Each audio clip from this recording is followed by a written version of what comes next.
जीवन का आनंद। बहुत समय पहले की बात है, जब सिकंदर अपनी शक्ति के बल पर दुनिया भर में राज करने लगा था, तो उसे अपनी ताकत पर इतना गुमान होने लगा था कि अब वह अमर होना चाहता था।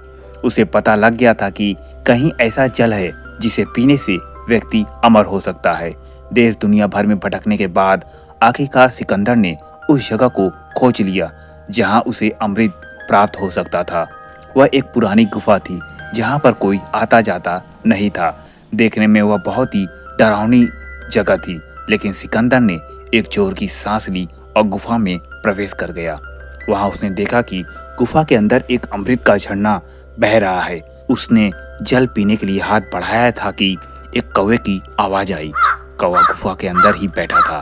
कौवा जोर से बोला, ठहर, रुक जा, यह भूल मत करना। सिकंदर ने कौवे की तरफ देखा। वह बड़ी ही दयनीय अवस्था में था। पंख झड़ गए थे, पंजे गिर गए थे, वह अंधा भी हो गया था। बस कंकाल मात्र ही शेष रह गया था। सिकंदर ने कहा, तू कौन होता है मुझे रोकने वाला? मैं पूरी दुनिया को जीत सकता हूँ, तो ये अमृत पीने से मुझे तू कैसे रोक सकता है? तब कौवे ने आंखों से आंसू टपकाते हुए बोला कि मैं भी अमृत की तलाश में इस गुफा में आया था और मैंने जल्दबाजी में अमृत पी लिया। अब मैं कभी मर नहीं सकता, पर अब मैं मरना चाहता हूँ, लेकिन मर नहीं सकता। देख लो मेरी हालत। कौवे की बात सुनकर सिकंदर देर तक सोचता रहा।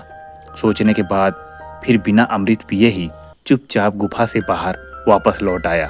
सिकंदर समझ चुका था कि जीवन का आनंद उस समय तक ही रहता है जब तक हम आनंद को भोगने की स्थिति में होते हैं। सीख, जीवन में हमें हमेशा खुश रहना चाहिए।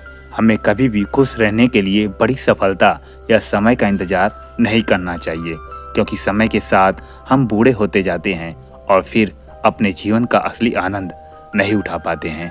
तो दोस्तों, कहानी आपको कैसी लगी कमेंट बॉक्स में मुझे ज़रूर बताना, और ऐसी ही अच्छी अच्छी स्टोरी सुनने के लिए मेरे चैनल कहानी तोता मैना को सब्सक्राइब करना ना भूलें।